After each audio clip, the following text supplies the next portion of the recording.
Robert, first of all, would you just tell us how you got into this thing? How did you find yourself as a gunner on a B-24?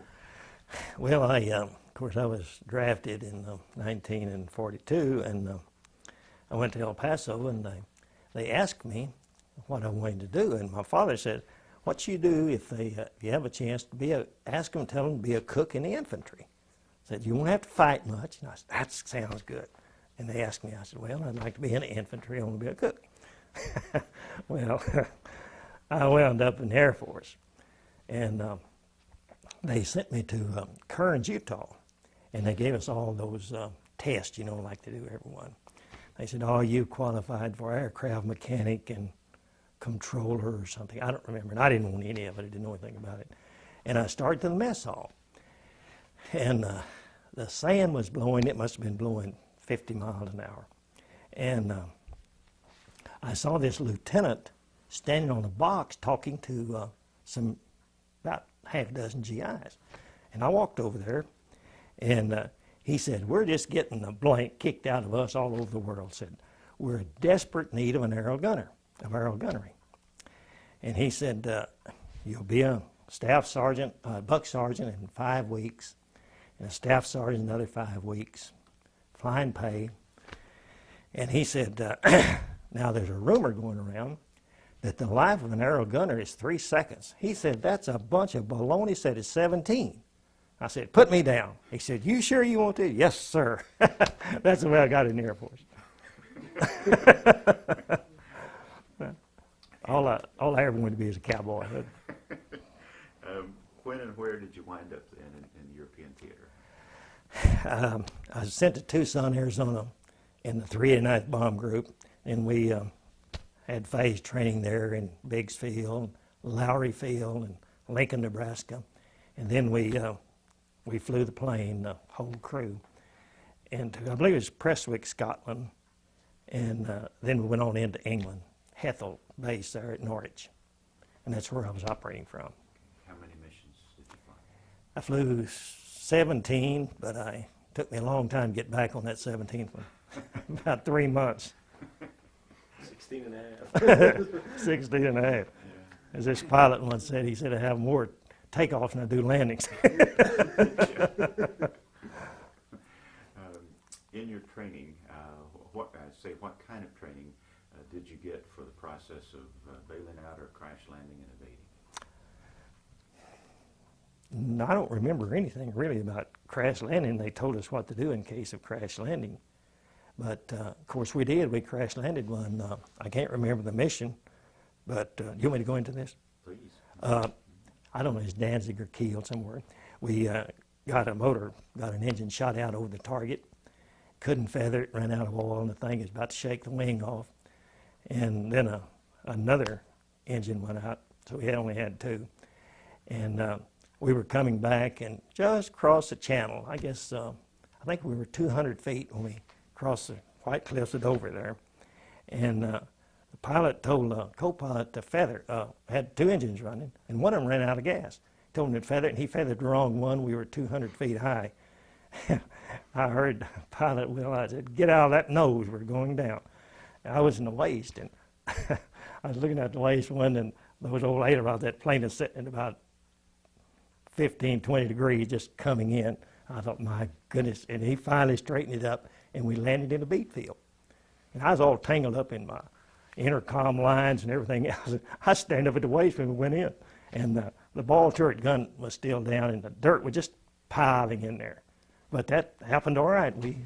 Nobody got hurt. How about training for bailing out using parachute? See, I remember I believe they told us to, when we bailed out, to throw our arm up. I believe it's our left arm, so that when you pull the D-ring, the shroud lines wouldn't slap you in the face. But that I didn't do, and my lip was, well, it really hit me. When I hit the ground that day, my lip was just sticking out. I could see it. What kind of briefings or training, if any, did they give you for what to do when you got on the ground? I believe they said, of course, try to get in with the French peasants if you could. And, of course, all we knew was to go to Switzerland. That's what most of us wanted to do, you know. That's all we knew. And I believe they did tell us to, if you got in with the French people, to be sure and follow their instructions. And I'm for that 100%. Do what they tell you. What about details like, as soon as you land, what are you supposed to do with your shoes Oh, or your outfits yes. and all that thing? Yes, you're right. We were to bury our chute. And that's what I tried to do when I hit. Yes, they were very adamant about that. Bury that chute. And when I landed, I tried to pull my chute over in a little trench, and the ground was frozen. And I reached down, tried to cover it up, and it just ripped my fingernails way back. And I forget about that. Who gave you this training? Do you remember? Were the Americans, Brits? Oh, the Americans. Okay.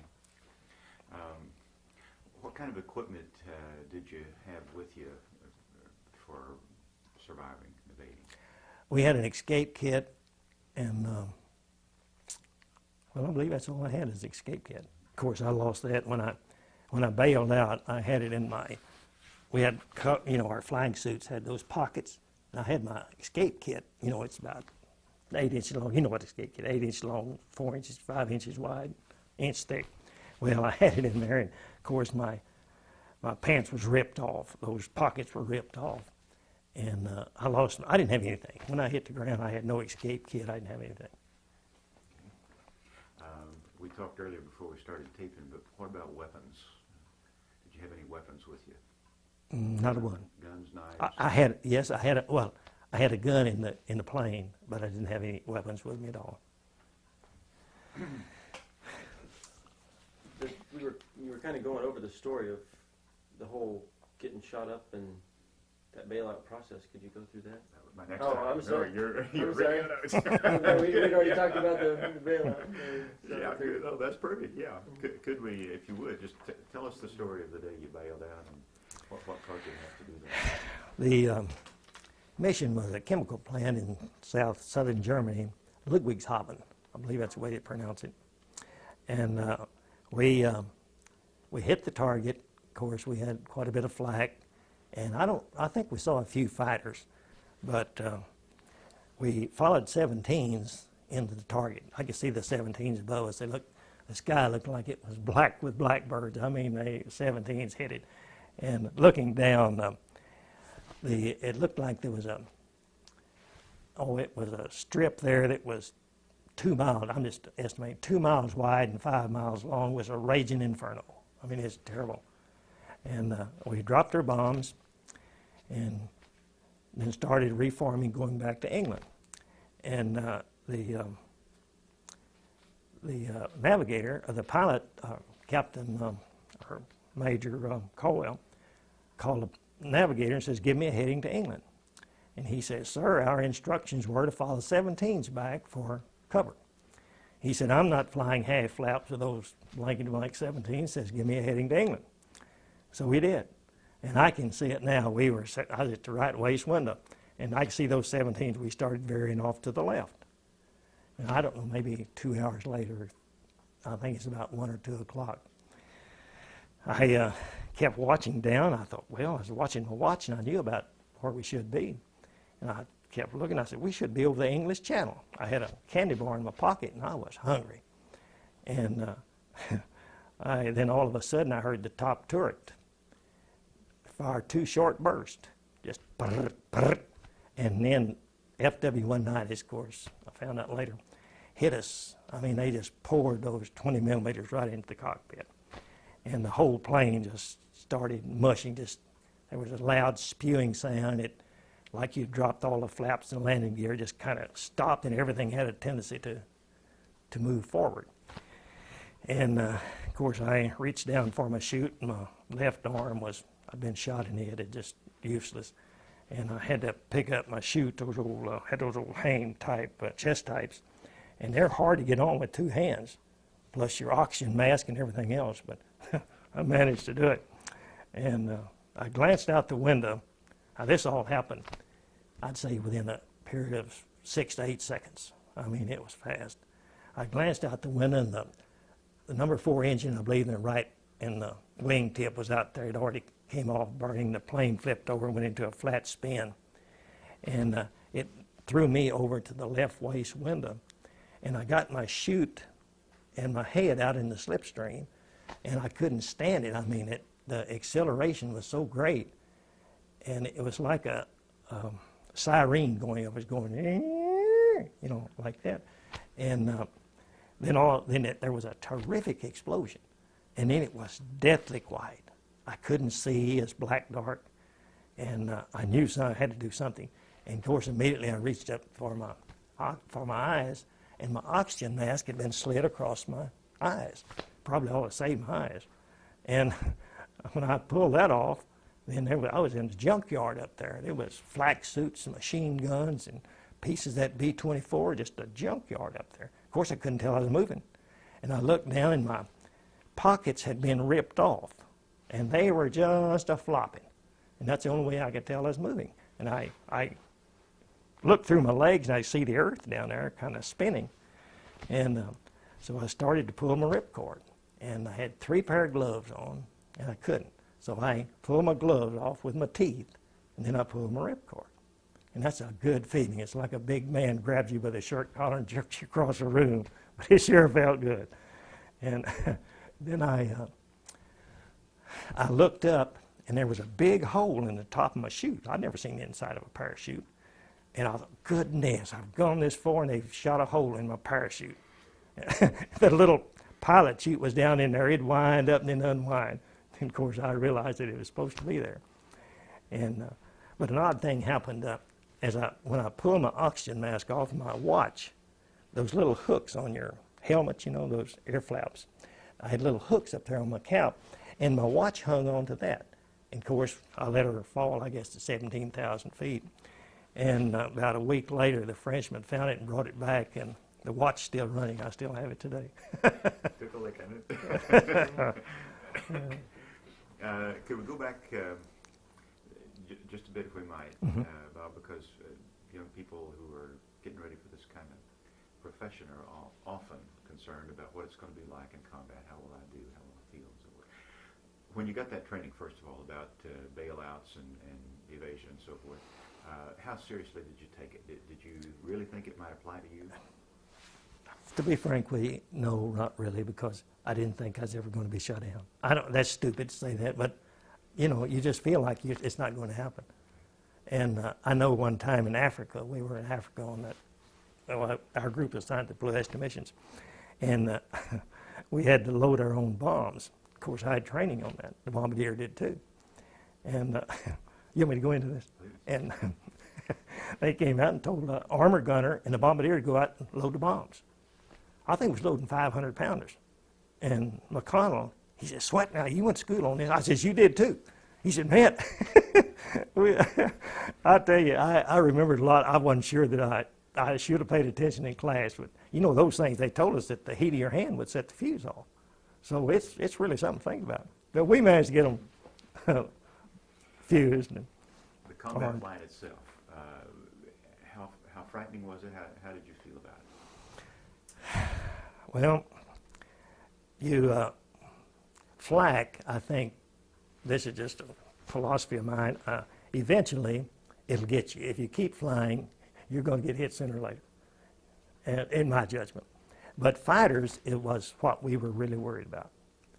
Because of flak, I mean, of course, you worry about it too. It hits under your wing, you feel that old plane bounce and jump, and you can hear it sound like a shotgun sometime going off. And it didn't worry us as much as fighters. Fighters is what we really worried about. When you were on a bombing run, or when there was a fighter closing in on you, what were your feelings? Do you recall being afraid? Well, I'm sure I was afraid. It happened quite a few times. I'm sure it happened to all of the gunners. I've seen those German fighters get out there. As I said, I was flying away most of the time. They'd come in at 3 o'clock in a pursuit curve, and I'd always start throwing tracers at them, small bursts. And I've seen many of them turn off instead of coming in head on at you. They'd peel off. They see those tracers hitting. You can see them, and they could too. I know they're going all around. And but I don't think you really. I'm sure you were afraid, but you don't realize it. When you were hit, you say you were actually shot in the left arm, I think, before you Oh fell down. yes, I had a bunch of flak in my chest, and What do you recall about that injury? How painful was it? well, there was another situation after I pulled my ripcord. I felt real good, you know. Oh, I thought I'd make it. Then I noticed the blood was squirting from my neck. It's squirting out, hitting my hand, and that's kind of frightening too. And each pulsated my heart. Boy, that blood is squirting out there. So I reached up and I could feel a hole up there. And I held it together until I hit the ground. Then I stuffed it full of mud. That's all I could do. I mean, you know, I had nothing to do. And, well, I survived. But you don't recall feeling intense pain on the way down or while you're in the... There was no pain at all. And I noticed I had been shot here in my thumb, and I could see the leaders there in my hand after I hit. There was no blood. Of course, I was just really had blood all over me. So this man told me in France there, he said, "You were a bloody mess." But there was no blood in my, I guess I'd bled so much I didn't have any. I could see those white leaders in my thumb when I'd work it. It's about half severed, you know, just moving back and forth. But there was no blood. One of the things a lot of young people worry about is how will they be able to deal with pain, and will they be able to stand the fear? And the truth is, I think most of us who, I haven't been through what you have, but you don't really experience fear. You're just too busy, and pain goes away because you're so busy with other things somehow too. I think you're right. I think I was so frightened until I don't believe I've ever been any calmer in my life than I was up there before I even pulled my ripcord. I don't know how to explain it, but I really was. I was calm. And yet, when I told this before, when I hit the ground, I think I was as wet with perspiration as if you'd poured a gallon of water on me. So you can imagine what kind of strain a person is under. Let's go back and get you through maybe. We got you on the ground now, and you got it. What was it that was bleeding here? That jugular vein, I think, is cut at my neck, and it was squirting out. And of course, I filled it full of mud, and when I hit the ground, as I said, our instructions were to bury our chute. Well, it was a beautiful day. I mean, that French countryside is beautiful. I could see all over the country, and looking back, I could see the formation going back to England, you know. And one more thing I might bring in. This is kind of odd, but when I looked up after I pulled my ripcord, there was a fully inflated dinghy. You know, we had a dinghy in those B-24. It was just floating around above me, way up there. Well, anyway, when I hit the ground, I was going to bury my chute, and of course the ground was frozen and couldn't do that. So I knew I had to get out of there fast, and so I started pulling my clothes off. I think my first thing I pulled off some Mae West, and I slung it, and I took off cross country there, and then I pulled my heavy heated flying suit off, and those big old flying pants, and my boots. I had to jerk them all. I just slinging everything as I went. And I went to a little old, there's a little group of trees, and I said, man, this is no way I could hide in this. And I saw rows of feed, which I thought were feed. They were little shocks, you know, bundles of feed. And I chose the second one. I thought, well, they might check the first one, so I'll get the second one. So I went up there, and I pulled one of those bundles out, and I got in there. And then just a few minutes, I heard all this talking, strange talk. And I looked out, and I could see these Frenchmen. So I knew that they could see me. They was looking at me. So I just moved the bundle and got out, and this one boy came up. He says, "Anglais." And I said, "No, American." And he jerked his handkerchief out and started spitting on it and wiping my face. And this silk scarf I had around my neck, it just sogging in blood. He took it off, and another one gave me a little old tam, another one gave me a shirt, and another one gave me a pair of pants. All I had on was that heated suit. And then the Germans were already coming in. These planes had already begun to come, those little reconnaissance planes. They had dogs barking, the German soldiers were coming in, and I didn't know what to do. And I just, with these boys, and this German started hollering at us, and motioned to me and this other boy to come over there. And he started right towards us, and boy, I could see that old gun he had carrying it. And then he saw my chute, and he turned and went that way. And I noticed that the Frenchmen were picking up pieces of the B-24. So I just reached down and picked up a piece about the size of a door, and Mr. DuPont, this old fellow that I stayed with, he picked up the other end, and we take off up to where it looked like part of the plane was burning. And I mean, there was Germans everywhere. And this little boy, 9-year-old boy, behind me. And I learned this 27 years later, who he was. And we came into just a little swale there with a group of trees. There's just kind of small trees. I guess it was 100 feet long, maybe 80 feet wide. And when we got to that, it's just kind of a briar patch. I dropped that piece and I dived into those briars. Boy, they were just scratching me, and I went right on into it. And I went down about halfway and cut across and came right out to the edge of it, and there was a little depression. So I just lay down and started throwing leaves on top of it to cover me up. And that's where I stayed all afternoon. There was Germans and dogs and everything else all around there. And I think they had already searched that. That's the reason I got by. They had already searched that place. Let's go back, if we might, just you hit the ground here, and you're bleeding really bad. You've got a left arm that's been shot, you've got a right hand that's been shot, and you're bleeding here. Any other injuries? Yes, I have 2 pieces of flak that missed my lungs about 1 centimeter. They're about the size of your fingernail. And you must be bleeding from those too then, I'm sure. I guess so. I didn't notice it. It hit me in the chest. Okay. Still got holes up there, but Did any of them hurt more than the others? Did any of those injuries cause you problems? no, I didn't seem to be hurting at all. Okay. I might have been frightened to the point I couldn't realize. I don't know, but I don't remember any pain. I really don't. Okay. Now, what made you think to stuff some mud in your neck? Well, I knew I had to do something. I had too much blood. I kind of scared of blood all my life, you know, and when it's your own blood, it kind of frightens you. And that's all I could do. I mean, it was coming out of there, and I just took pieces of mud, just, you know, wadded up my hand, just started pushing it in there. Infection was the least of your worries. Well, I didn't get any infection. I don't know why. Okay, well, I don't know if I would have thought of that. Well, I bet you would if you were bleeding like that. You'd do something. Yeah. Okay, now we've got you hiding here under the leaves and things. Now, yeah. Could we run through some of that again? The clock was bonging the clock was bonging just about the time running to the hay bales. About the time we ran to the hay bales. Would you mind telling us about the? Is that where it was? It was just when I think it went off at 11 o'clock. Was the long thing there? It won't do it again. I think probably 11:30. Yeah, it will at 11:30, and then. Okay.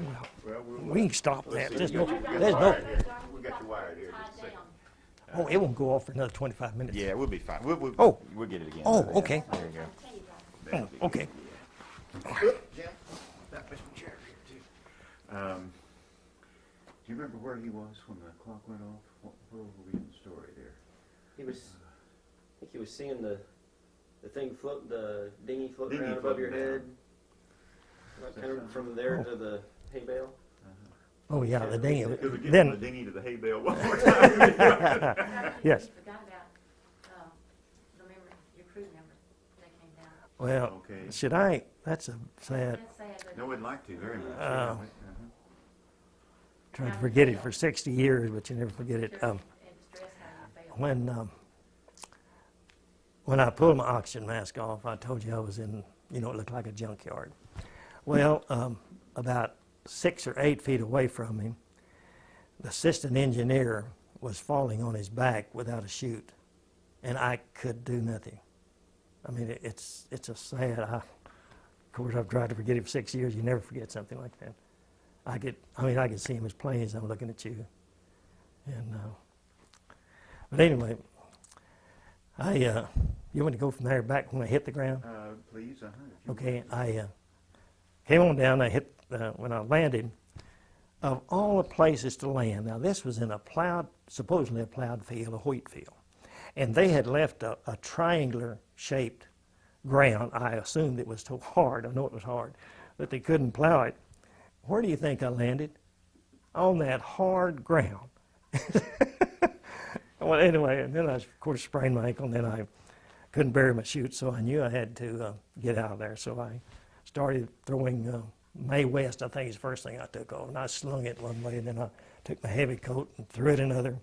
Started pulling off my other clothes and throwing them out. All I had on was a heated suit, and an old blue heated suit, and tennis shoes. Oh yeah, I had a pair of heated shoes. You know, it looked like tennis shoes. It's just heated shoes. And I saw this row of looked like shocked feet, and I chose the second shock, and I pulled a bundle out. And of course, I got in, set it back, and then in a little while I heard all these people talking, and I looked out the side, and the Frenchmen must have been 6 or 8 of them, young boys, most of them, and this one old fellow, Mr. DuPont, and I moved this bundle of feed and came out, and he came up and says, "Anglais," and I said, "No, I'm American." And of course, I said, he spit on a handkerchief and started wiping my face. I was really a bloody mess, and took the scarf off around my neck, and it was just soaking in blood. And then they put a tam on me and a shirt, and one boy gave me an extra pair of pants, just little thin pants. And of course, the Germans were coming up then. I mean, they had reconnaissance planes and dogs barking every place. And so we started out across this field, and this German started motioning to me, hollering at us to come over there, motioning to us. And me and this boy, Maurice Dupont, he kept motioning me to go back. And I knew if I went back, it'd be a dead giveaway. So I just kind of kicked clods and kept following him. And so they saw my chute over there, and this German turned and went over there. And then I saw this, the other Frenchmen were picking up pieces of the B-24, so I picked up one end of a piece about the size of a door, and Mr. DuPont picked the other up. Now, there was no communication or anything. I don't know why we did it. We just understood each other, I guess. And we started off up to where they were, what I thought was a plane burning. It wasn't the plane. I think it was something else, but there was parts of the plane over there burning. And this little boy was following us, and just before we got up there, we came to a little swale, a little sinking place, and this little row of trees. So I dropped my end of it, just dove into those briars, and I went about halfway up it and then crossed, and on the other side there was a little depression, and I got into that depression and threw leaves over me, and there's where I stayed all afternoon.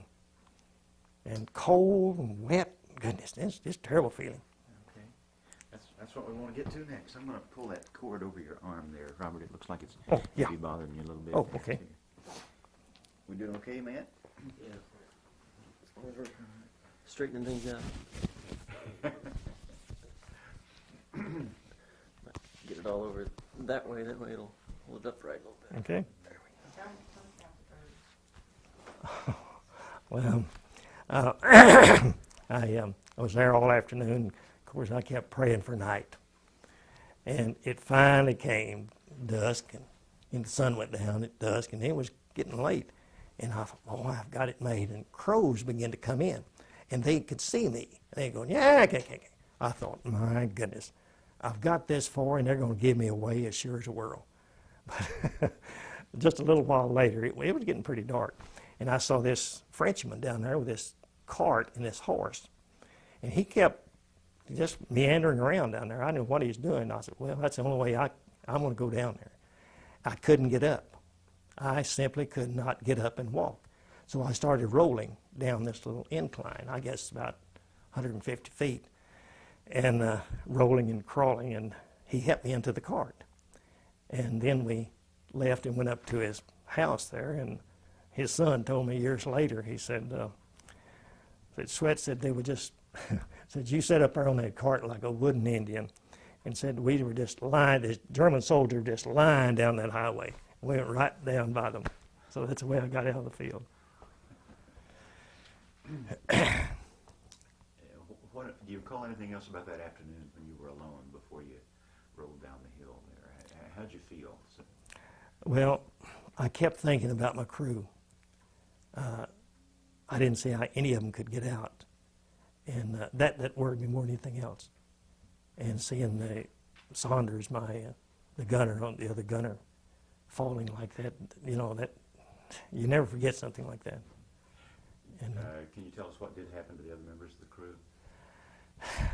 Yes, they most of them burned in the plane, and I believe the tail gunner, the tail broke off, and they didn't find him for, I think it's a week or two later. I heard this, 27 years later, they told me about it. And I believe they told me the last time I was over there that Saunders was found, I think, about a week or so later, just in the trees. I'm sure, just free fall. Were there any other survivors? No, none.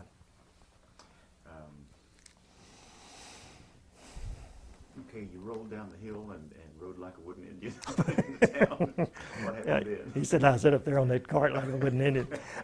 Mr. DuPont took me to his house, and I went in. Miss DuPont, she started cleaning my face and doctoring my wounds, what she could see, and she wanted to give me something to eat, and goodness, I couldn't eat anything. And I didn't know what to say, and I told her that I was made a motion like I was sleepy. So she took me, the Frenchmen, they had, out of their kitchen, you went into their barn. It was all kind of one compartment. Their house and their barn was together. Went through this little barn and upstairs.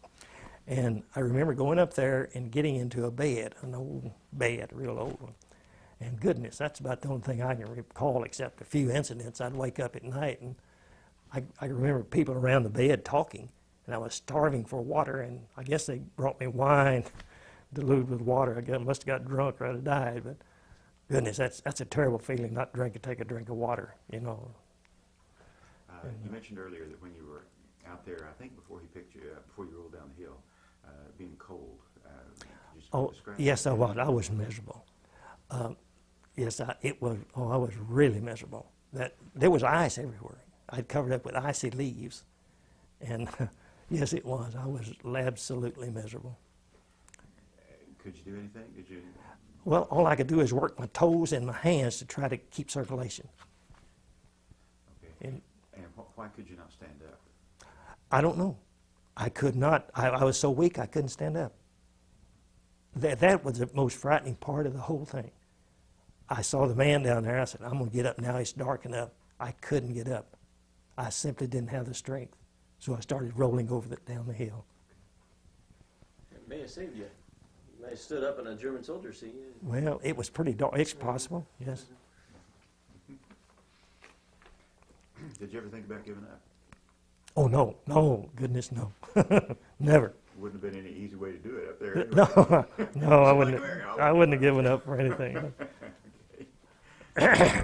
Now, a little more about thirst is one of the experiences that a lot of evaders and survivors have talked about too. So, when did you start experiencing being very, very thirsty? And Well, when I got to the DuPont place that night, I was real thirsty. And, if you're flying, you sure don't drink a lot of water or coffee or something, because there's no way to get rid of it, up there at 40 below zero. So we didn't do a lot of water drinking of a morning, And, you get thirsty after about 10 hours. And the fact that you'd lost a lot of blood. I guess that was it. Yes, that was probably it. Excuse me. You couldn't get any water. They wouldn't give you any water. The water was bad. They would bring me wine. I wanted water, but I'm sure it was diluted with water. The wine was diluted, but I managed to get by, though. You sure I'm not missing anything here? Okay, you said she started doctoring you some, I think. What did she do? The best I can remember, she put iodine on it and clean bandages. I had old dirt, and I just dirty as I could be, mud, and she did something to my neck. I don't know what. I remember her washing it. Maybe she kind of got some of that blood out or something. I mean, that dirt out. I don't remember. I know, yeah. But before we leave it too, the clothing and those funny shoes and so forth. Are we talking about the electrically? Electrically, that's correct. What kind of boots and shoes and so forth did you have, and what happened to them? They looked like a tennis shoe, and of course had plug-ins where you plug in your heated suit. And that's what I had. That's all I had. Cold, my feet were absolutely frozen, when I was out there on the ground. Why didn't you have your boots on? Well, I didn't wear I didn't wear shoes. I just wore the Okay. heated. Okay, you didn't have boots on even up there in the plane? No, no, Oh, no. okay. I just had those old big flying boots. Yeah. You know, that. Yes, I had those on. Okay. But heated shoes. That's all I had on. Okay. And so what happened to those boots? I have no idea. I slung one way and one the other, and I don't know. Okay, now she took care of you, and they gave you wine instead of water and so forth, and how does the story go then? What did you do? Well, I stayed there and went upstairs, and I guess I was there I think they said about 6 or 8 days. And then I know Maurice, that young boy, he said, I guess he thought I had pneumonia. Maybe I did, I don't know. But he went over, he got on a bicycle, I think he went 15 miles at night, and told the doctor his mother had pneumonia. So he got some medicine for him, and that's all the medicine I had. And then I remember one time as Mrs. DuPont, she came upstairs. I guess I was there about 4 or 5 days, and she was literally scared to death. And I'd hear the motorcycles outside going zoop, zoop, zoop. And she would just wring her hands. She got me out of bed and dressed me, and she didn't know what to do. And this went on, I guess, for about an hour. And then I guess it kind of quieted down, but then a day or two later they moved me to a Mr. Deneu's about 2 miles from there to another place. I think she was scared to death the Germans were going to come in. What would have happened if you had been discovered? Well, I hate to think of it, but I've heard so many stories. They would have probably killed the people that helped me or put them in concentration camps, and yeah, it was terrible. I just, yes, it would. They would. One boy told me that they. Now I don't know. This is just a rumor that he said they had 16 boys and girls in that area, and they couldn't find. I don't know what it was, me or some of the others, but he said they lined them up and shot them. Now I don't. That's just what I understood him say. Now I don't know, but I know they did play. Did the DuPont family ever describe their fears to you? Tell you? Oh, we visited with them many times after that. Yes, they. I couldn't speak French. If I could have spoken French, I would have given anything to. Yes, we went back. The old man lived to, I think it's his 90s. He was in 90 years old, way up in the 90s. And we might cover that now, but that's another thing I wanted to get to is how did you communicate? Let's maybe we need to finish the story first. Though I'm sorry, you're with the DuPonts now. How long were you with them, and then how did you? I see the DuPonts. I think I stayed about 6 or 8 days, and I went over to the Deneu's, and he was working with the Germans. He was a tank mechanic, I believe, and he was working with the Germans right there, a few blocks from where I was staying. And he and I got along real well. I know every day when he'd come back, he had a little. A long stem glasses, and they had about an inch high, about the size of a test tube. And he'd always pour us a drink. I don't know what it was. It was red hot stuff. He'd pour us a drink of that, and we'd sit there and talk as best we could, you know. And anyway, I enjoyed that. And I stayed there, I guess, about 3 weeks. And the sheriff and his wife picked me up one night in a buggy and carried me over to a railroad station. And he told me to... said, see this man and with this sack of corn and this lady. He said, you stay with them. Well, I stayed with him. We went to Paris. And then this man took me from Paris up to a place on the hill there. And it was a kind of I think it was a laundry. And he introduced me to 3 boys, a girl, and a lady that I think run the laundry. And so I stayed with him. I stayed with him, I guess, about, maybe 3 weeks or a month. We stayed in a hotel there. And I'd go downtown. The boys were selling ration coupons, and we ate real well. I mean, we had everything. But they wouldn't walk with me in town or ride the tubes down there. The girl and I, she and I'd go together. They'd either walk in front of me or behind me, but they wouldn't go with me. And I've been in those underground tubes there, and the German soldiers I'd right in the middle of them. Most of them were young kids. They had bayonets and packs on them, you know. But I don't think they could have cared less about an American. But I went to prize fights and picture shows and had a good time there and they gave me a little gun. At one time I helped them steal a car. One of the boys had a submachine gun under his coat. I know this sounds ridiculous, but I had a little old gun. I stuck it down and I went with him. They stole a car. I didn't have to steal a car, but we set up that machine gun out there. I don't know what I was going to do with it. Shoot somebody, I guess. But anyway, they stole the car, and I heard them take off. And then me and this boy rode the bus back to the apartment. And then when I left there, I didn't see anyone to speak English with. We just had to kind of make signs and do the best we could. And they took me down on the sidewalk one night there in Paris, and this man came up, and he was a well-dressed man, and he was looked like an old Model T with a bed on the back of it, and they had a charcoal burner in the front. That's the way they had their fuel. And so he stepped out, and we shook hands, and he told me to get in. And we got in. He asked me, he said, what my name was, how old I was, what base I was from, and I told him. And we went on up to a cafe in a little old compartment there, and we ordered a drink up there, and he asked me some more questions. You know, what I had to eat, and who my pilot was, and what the mission was. And he was taking it down. He said, I'll be back in a little while. He said, if this is not true, you won't be alive in the morning. Goodness. I'm glad he told me that later. I wouldn't have known what I had to eat or anything else. But he came back and everything was all right. And he took me to a mechanic and his wife somewhere there in Paris. And I stayed upstairs there. And I could get up every morning and look out through the window. And I could see, just thousands of Germans doing calisthenics right across the street. I mean, they were going through calisthenics every morning. And just a little old compartment up there. And had two little kind of bunk beds. Well, I awakened one morning, and there was a guy over there sleeping. And I sat up and dressed, and he got up, and he didn't speak English either. And he gestured to me. We was talking kind of with our hands there in French.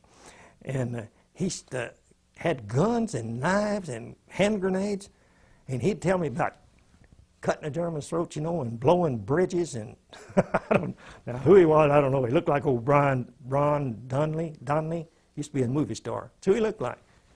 And and where did you go next? Well, I stayed with this. A little incident happened that I was sitting on the couch one night reading The Bubonic Plague, of course, an English book. In Italy, back there, 14th century, whatever it was. And this Gestapo came in and talked to this mechanic. And he was sitting, a couch like you're sitting on there? I was reading under the light here. He was sitting about where you are. And I guess he stayed in there for an hour. And I was reading that book. They introduced me to him. I just nodded, I didn't speak to him. I didn't know that for years later. But he was a Gestapo agent. And there I was sitting there reading that English book. Then we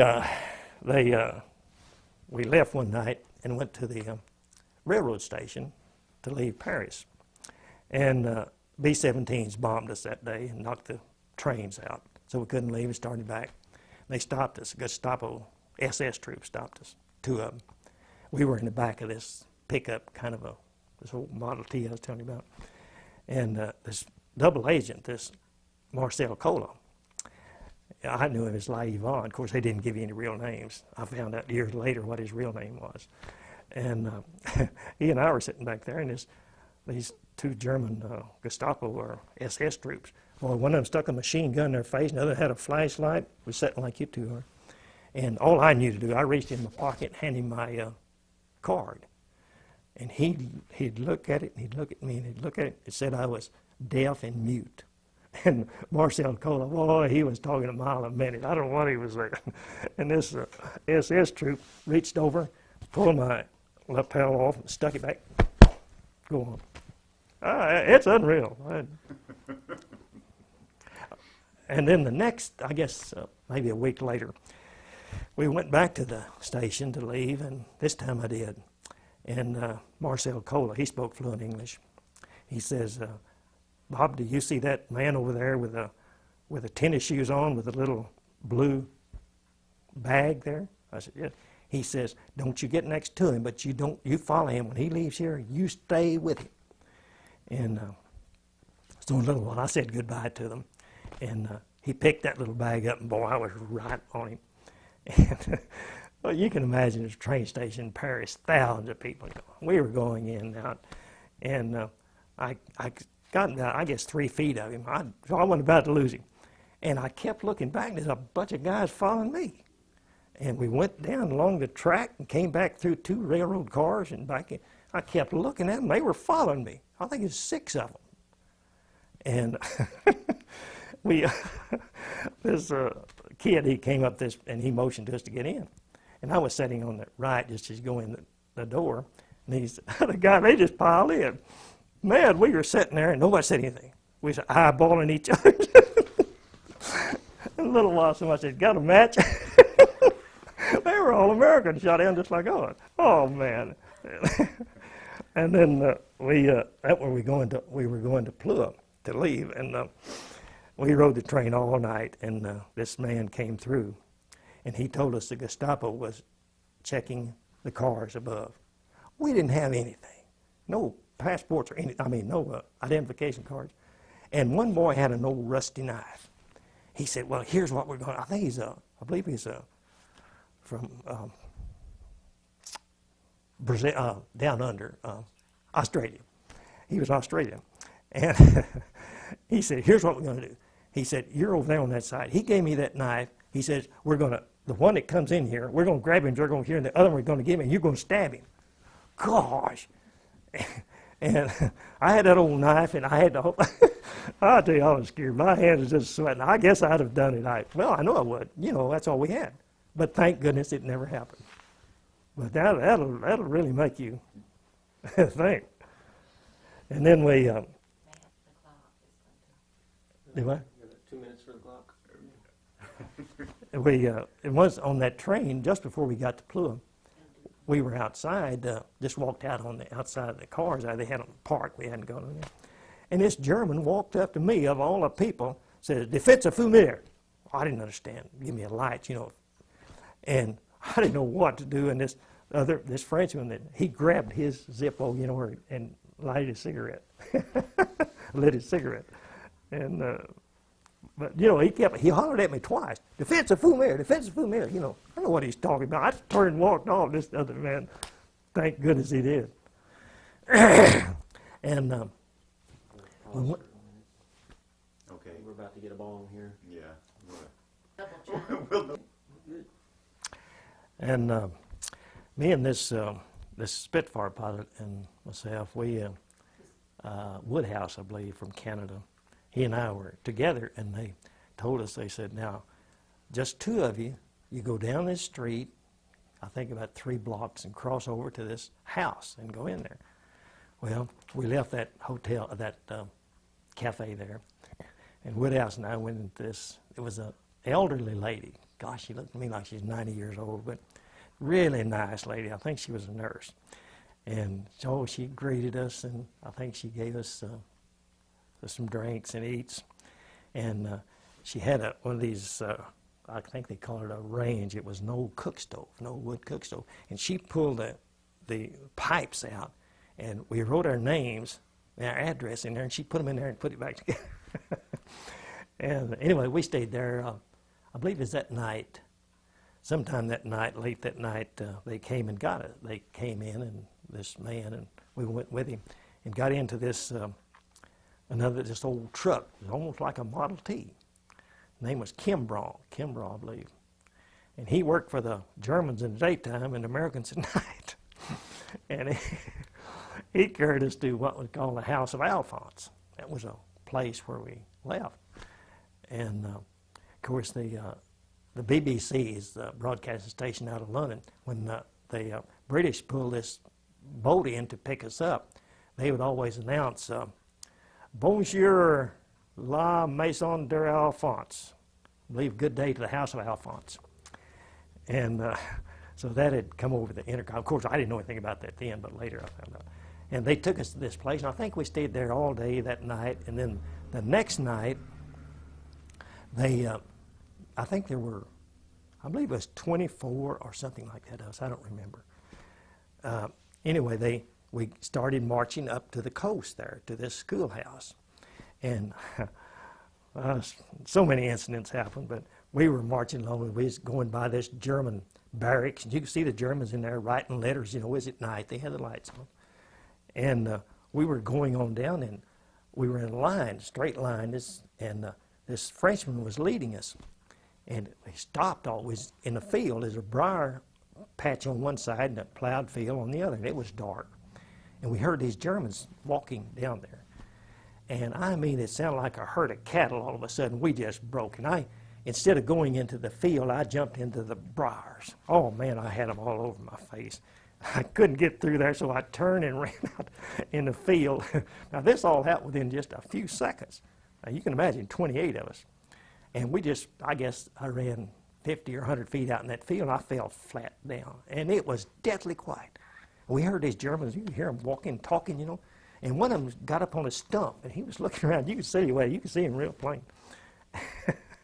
He's probably drunk, I don't know. But there wasn't a sound. And we were all lying out there in that field. And they came on, went on, then we got back in line and went down to this schoolhouse.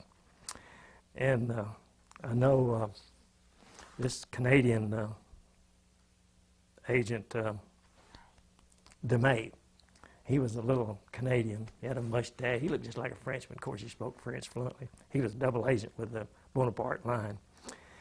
And boy, he got up on this stage and he jerked out a big Bowie knife. And he was shaking it around, and he said, this is going to be the most dangerous part of your trip.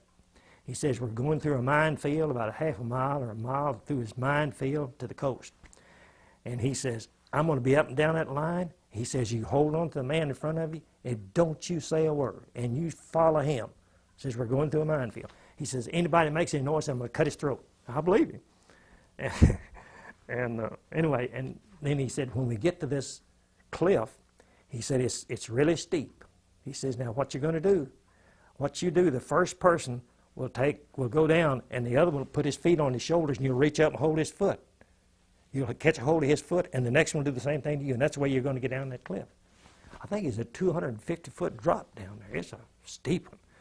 I know I could just see the light, little bit of light on the water. Well, anyway, we got down there, and of course the waves were coming in, and icy cold. If you can imagine how cold that water is there in the English Channel.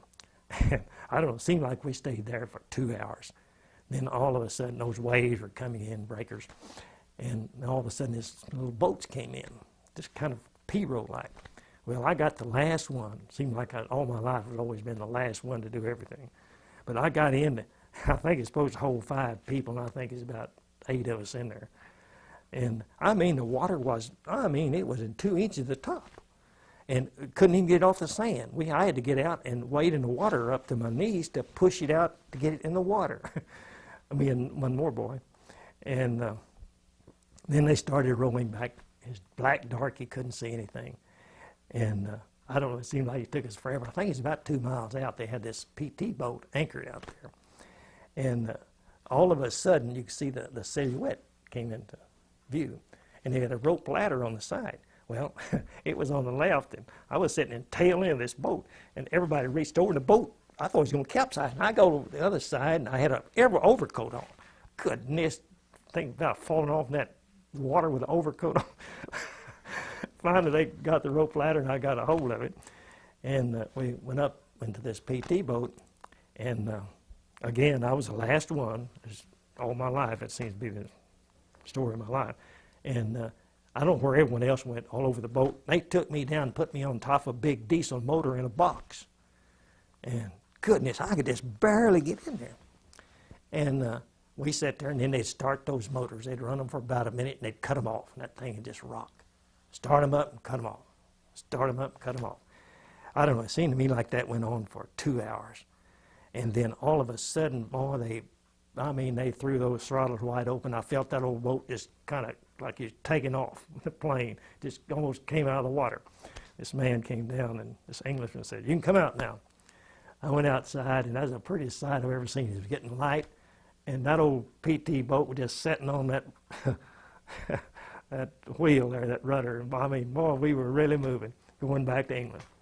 And we got back to England, we were under guard. They wouldn't. You had to have someone to come out from the base to identify you. They wouldn't even turn us loose until they found out who we were. And then I went back to the base and visited with some of the boys there that I knew, and then drew our money, what we had coming, and Keith Suter, he's another boy that was shot down. He came out with me. He shot down the same day I was. I knew him. He and I spent all of our money in London, so we had to come back to the States. We caught a transport, a C-54, and came back to the States, and then that's about it. What did you do after you got back? They sent me to Florida for, I think, a few days rest, and then sent me to Panama City, Florida as an air-to-air instructor. And I stayed, I guess I was there about a year. Meet anybody there? Well, I met a young lady, but biggest mistake I ever made. I tell you, a friend of mine, I went to town one night, and he was on duty. He couldn't go, and they were having a dance at the CO. You want me to tell you this? CO club, and he said, Sweatt said, I can't get off. Said, you know, my girlfriend said, I want you to give her this note. Well, I went down to the Oasis bar. I was drinking a little beer, you know, and about 9 o'clock, I said, I'm going to go into base. I called a cab and went out to the base, and just as I got out to pay the cab driver, I found his note. Gosh, I said, take me back to the USO club. It won't be but just a minute. And he took me back. I went in, looking around, I saw this girl, she's dancing, so I cut in on this guy, you know, and gave her the note. She said, just a minute. Bob said, I want you to meet a friend of mine. Well, you know, it's a long story after that. I regretted it. I never did pay that cab driver. I'm sorry about it. That's the only time in my life I ever beat anyone out of anything.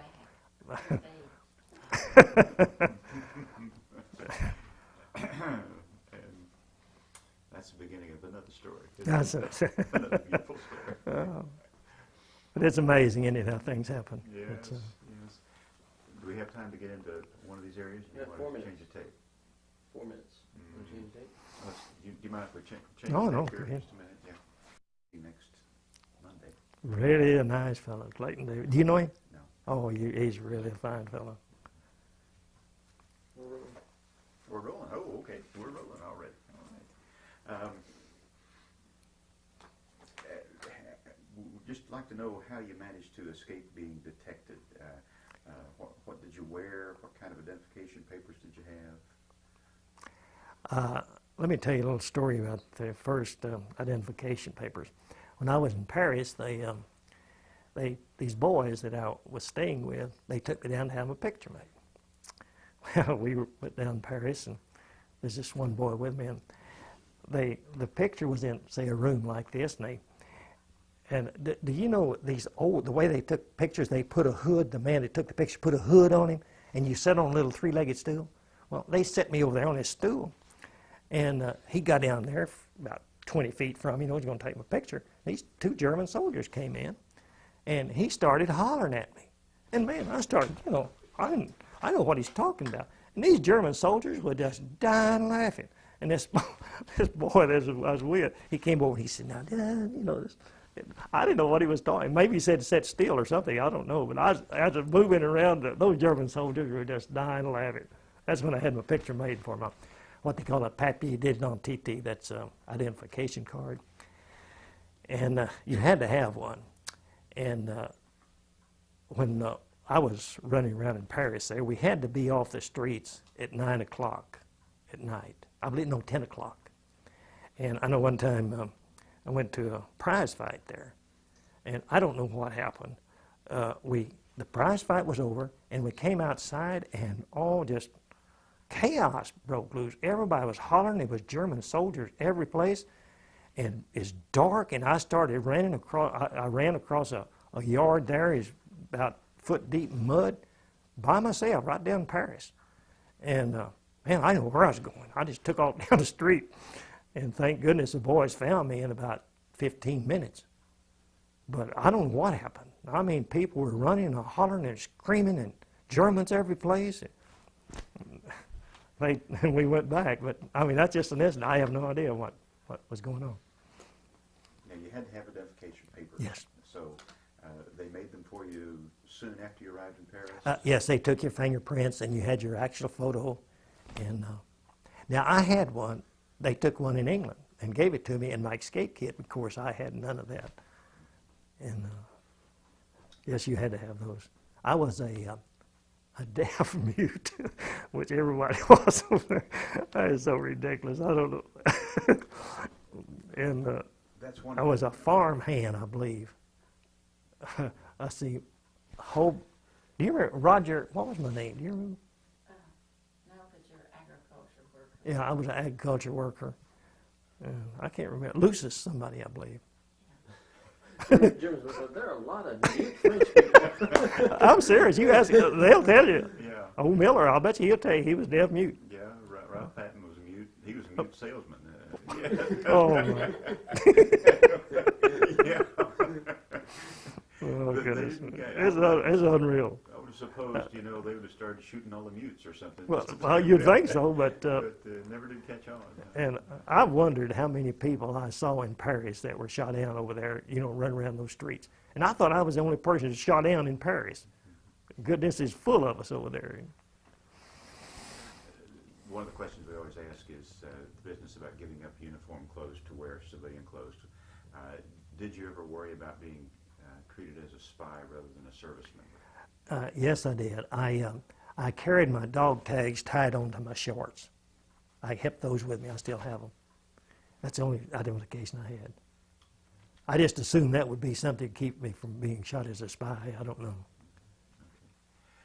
The business about being a mute, you just practiced that? Did you? No, I think you just do it. I guess you're so frightened until you act kind of stupid. Were you deaf also, or just mute? I both. You both Yeah.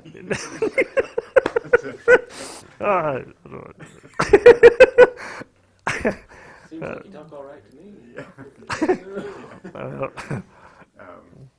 I guess you're not. Maybe you're a better actor than you really think you are. I don't know, but you do have to do some acting. I know.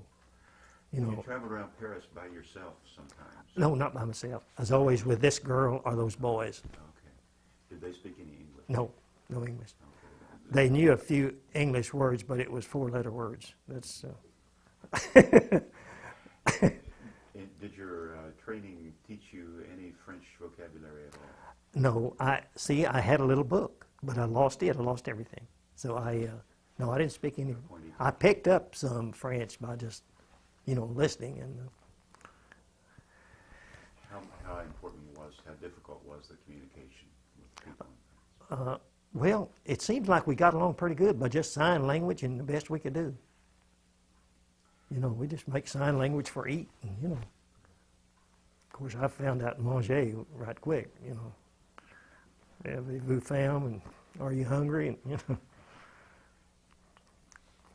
you wish you had had any language training? Oh, definitely. Goodness, yes. I would have given anything to have spoken just a little French. Now, this Spitfire pilot, Woodhouse, he'd only been over there 5 days, but he was from Canada, and he spoke pretty good French, so he didn't have any problem. I mean, he did real well. He got along fine with them. How long were you actually in France? Let's see. I went down January the 7th, and I think I got out March the 24th or something like that.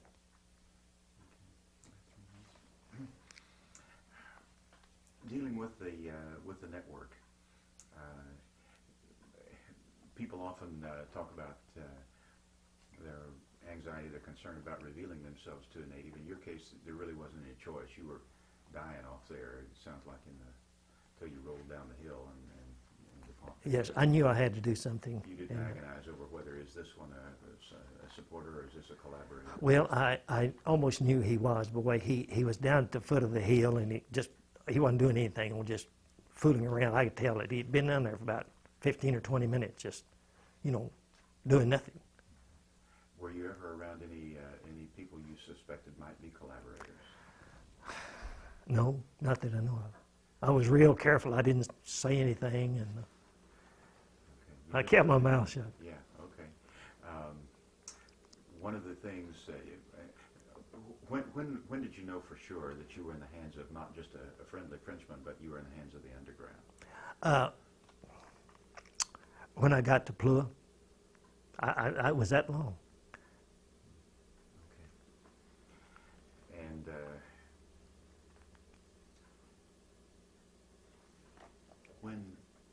did you have any experiences when people were taking precautions to be sure that you were not a mole or a collaborator? That I don't know. I'm sure they questioned me, but I don't know. I suppose you wouldn't have faked the wound to your neck and the chest and all those things just to... They probably told each other as they, as it went from one person to the other. They must have told about it. I don't know. Okay. We saw this guy come down. We know.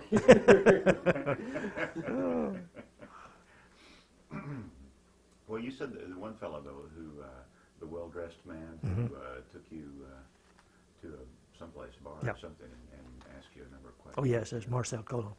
He was with, I believe, Ford Motor Company.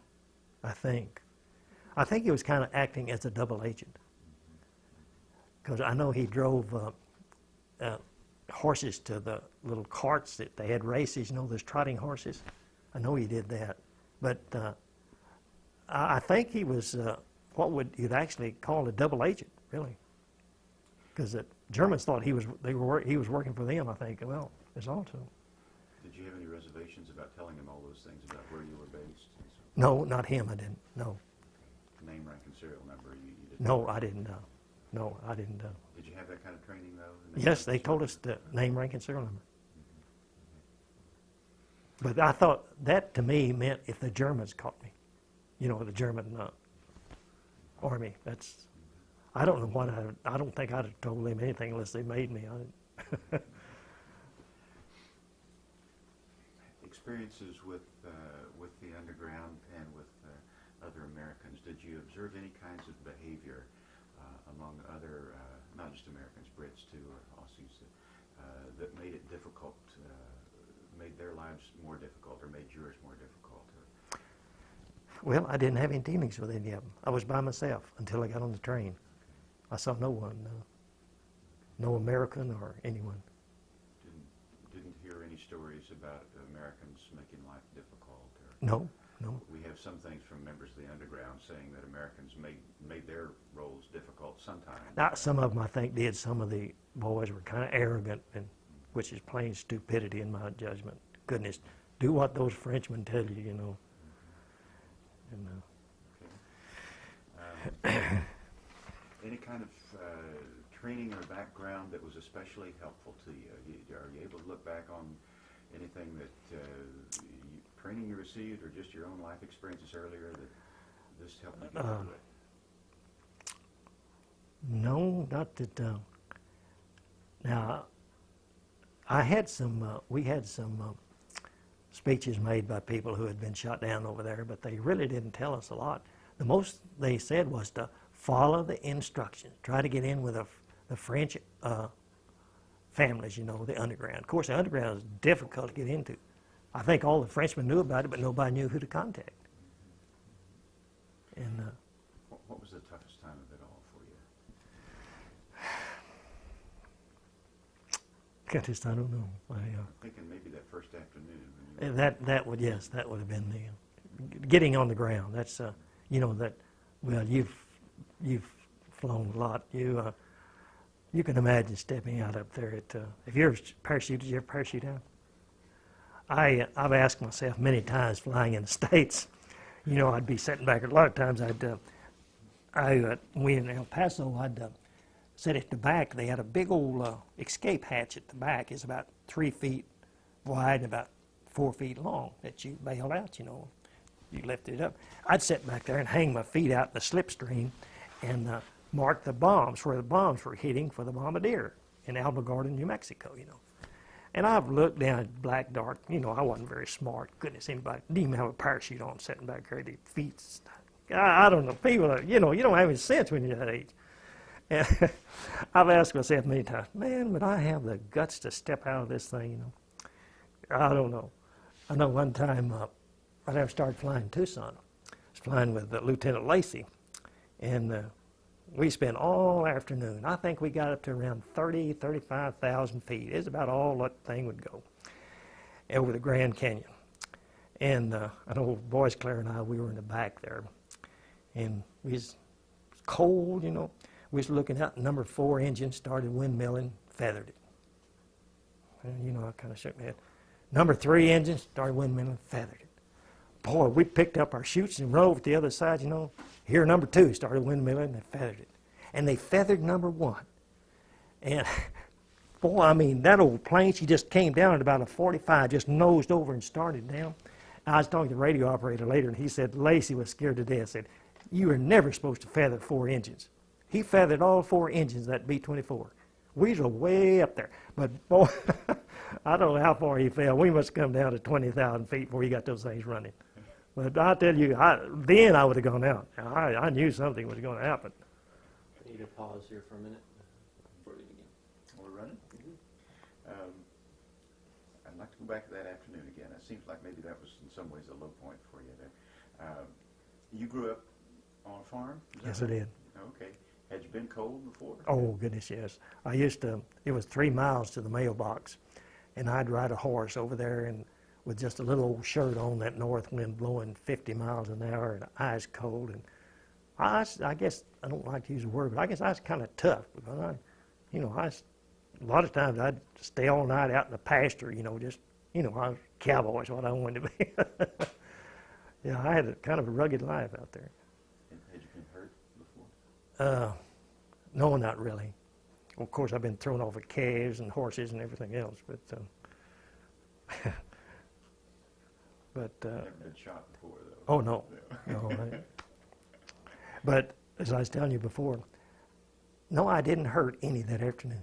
Now, maybe I was, well, I don't know. Why? Shock, right? Shock. I think you're right. I'm sure I was in shock. There was no pain. Now, there was cold. Absolutely, I was miserable. But as far as anything hurting, I didn't have any hurt that I could remember. Depressed? Probably, yes. Do you remember feeling angry at the world? Or No, not really angry. I guess all I thought about is going to sleep. I was real sleepy. And, of course, getting warm. I thought I'd never get warm. Did you go to sleep? I did after I went up. You know, I told you I went upstairs, went to bed. I don't remember anything. I think it's about 2 or 3 days there. That all I remember, I would wake up, there'd be people around my bed talking. Then I just pass out again. So you And- knew what it was like to be cold, though. You'd experienced that before. Yes, I've I've been in 60 below zero cold over there flying, but it's nothing compared to that on the ground. Okay. You know, when I was out there in that covered up with those leaves, it was just ice everywhere. And If the suffering as you were, and the sun's going down, it's beginning to get really cold now, I imagine. Mhm. If the first car that pulled along down there had not been the Frenchman you'd seen before, but had a different symbol on the door, you don't think you'd have given yourself up? no, I don't think so. No, I would. I don't think I'd ever give myself up. Sit up there If I'd have and had to crawl to somewhere, I would have. What I was wanting to do is, if dark would come, then I was going to get up and start walking. You know, find someplace. Well, it's really frightening when you can't get up. And that really hit me hard then. I knew I was in trouble. Had you heard any stories about what it would be like if you became a prisoner of war? Yes, I had. What did you know? Oh, goodness. Pull their fingernails out and starve to death and eating rats. And, yeah, I mean, well, you know, what's his name where he just came from Florida, Georgia there. He told me he had to eat rats. Oh, Paul. Oh, okay. Yeah, Paul had to. He said it's horrible, but he did. Yeah. And I do think living in New Mexico out there, of course, because I told people all I did for 18 years is ride steers and throw rocks at the moon. That's about all I was to do. But I think it did help being out there because, you know, I ran all the time, goodness. And some of these boys that raised in town, they couldn't take it very well. Did you have brothers and sisters? Yes, I did. I had 4 sisters and 1 brother. But you spend a lot of time by yourself. Oh, yeah. So no fear came from just suddenly no crew, no friends, no American. I mean, you were the only American. Well, of course, I didn't know I was the only one, but I did later. This Yvonne Dupont, she was about my age, real nice lady, or girl, young girl. She talked to me quite a bit. She told me that, she said I picked about this is years later, I went back over there. She said she picked about 100 pieces of shrapnel or something out of my face. It just festered all up. I don't know, something must have exploded. Why it didn't get in my eyes, I don't know. But she said she'd picked it out. And I do remember having little places, sore as they could be, all around my face and my forehead. She says little pieces of steel, so I have no idea how it got there. But All of this time that you were in Paris and traveling around there, you weren't experiencing severe pain any of that time? oh no, no, I had no pain. Really? Well, it seems like I had a bullet here through here. It was kind of sore, but no, I didn't have any pain really. One tough dude. Well, I don't know. Just walking around with everything hanging loose here. Did anybody ever sew up your neck or Oh no, anything there? no, I didn't see a doctor at all Yeah. until I got back to the United States. You picked the right mud. And Everybody- when I started college, I had to fill out these applications, and they asked me if I was wounded and so on, and I don't know, they sent it to the government, and they sent me from Lubbock, Texas. They come up here for a physical. Well, I came up there, and he sent me in there, and I told him I was wounded. Well, you have any proof of this? No. Who'd you see a doctor? I didn't see one. They had to ask me about it. And then later they called me back and said, well, we're going to give you 10% disability. And I said, I don't want disability. I felt like it was on welfare or something, I don't want it. They called me in, they took me in and gave me a psychiatric examination. Just, golly. Because you didn't want this. Yeah, because I didn't want disability. Oh, goodness. Psychologist in there. You nervous? Yes. What do you mean nervous? Oh, what the heck? Got up and walked out. I didn't even talk. I'll show you nervous. He said he couldn't understand, not wanting compensation. Of course, I tell you, my wife and I both went to college on $120 a month, and we had one little girl, and it cost us $64 a month to keep her in nursery school. So you can imagine how well we fared. Gosh. That's wonderful. Well, I think we've got some wonderful material, Robert. Well, I hope. Things I should have asked that I didn't. Anything you'd want these? Well, I hope you can use this. I hope it'll help someone. What about this boy that was shot down in Bosnia? I can't remember his name. He's a jet pilot. F-16 pilot? Yeah, F-16. Boy, I bet you he could tell you some stories about, just like I did there, about, Yeah, for sure. because he hid out something like I did, I think. Yeah. He was covered up in there. Yeah. Well, I tell you, I think if you have enough guts to go on and do it, it's amazing how well you can get by. Get by. Just Yeah. Jim, it might be interesting to follow up on some of these people that rescued Robert. So he can tell you what happened to the House of Alphonse. and to the Okay. people. Yeah. Sure. Love to. Oh yeah, it's What do you know about the story of the House of Alphonse? well, I stayed there, and later the Germans came in and burned it to the ground. But this man and his wife, they had one little girl. What was his name? John Cacao Cacao. and Mimi. He was the nicest fellow, and we were over there 27 years later, and he was talking to us, and he just cried when he had to leave. And you talk about a tough guy, boy, I don't think he could have had a tougher man, for the Germans. Man, he was bad. But he was the nicest fellow you ever met, But they burned his house down. That's the House of Alphonse. That's where I stayed. And a little incident happened. I don't know why this would be important or not, but Rosenblatt, he was a B-17 pilot. He was with us over there. He was shot down. And we were all at House of Alphonse before we left. And this lady that was there, she was unmarried. She really liked old Rosenblatt. And, he was kind of making love to her, And I think she didn't speak, he didn't speak French and she didn't speak English. But anyway, we got to talking. We was all sitting around the table and all shot down over there. And he was B-17 pilot. And he says, you know, one time talking about the Lido Club, the dance hall in Norwich. He said, you know, one time there, said, I was dancing with this blonde-headed girl, and this sergeant came up. Said I was going to cut in on this sergeant, and you know, he just gave me all sorts of trouble. He was going to whip me and my whole crew. That was me. I was so crazy, you know. I was dancing with this blonde-headed girl. Old Roosevelt was going to cut in on me, and I wouldn't let him. I'd not had no, you know. Say, that's stupid. Boy, I told him, I said, well, I'll whip you and your whole crew with this. I don't know. And we never had any trouble like that in the, you know, we never had any fights or anything. You do some crazy things over there. Told Matt, I feel like Tom Brokaw here. I'm talking to the greatest generation. Would you do it again? Would you do it again? Oh yes, you know, the French keep saying how much we helped them, but you know, I look at it. I was fighting for my country too. I wasn't just necessarily fighting for the French, you know, because I was afraid they would be over here. And I know when before I went in, I thought, oh, why don't we wait till they come over here? Goodness, we don't ever want the people over here. You know, a war in this country. Goodness. I'd rather fight thousands of them over there to ever have one to come over here.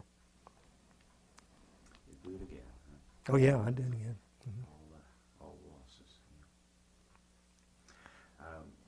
There were some still photos in these airman magazines.